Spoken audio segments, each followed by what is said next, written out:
Pernyataan muallim tadi seperti apa akan dilaksanakan ke depan? Kita balik lagi, kita itu Mahkamah Syariah itu dibentuk karena ada konun. Jadi kita kembali lagi ke konun. Kita mengikuti perintah konun.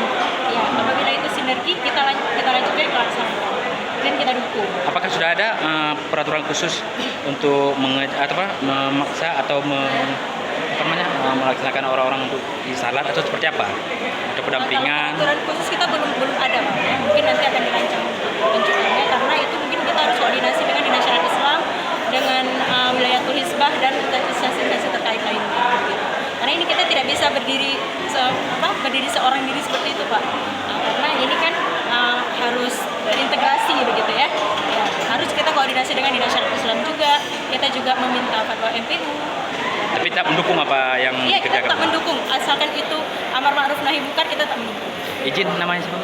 Saya Putri Munawarah, saya PL Hakimul Hari ini. Saya Hakim Mahkamah Syariah.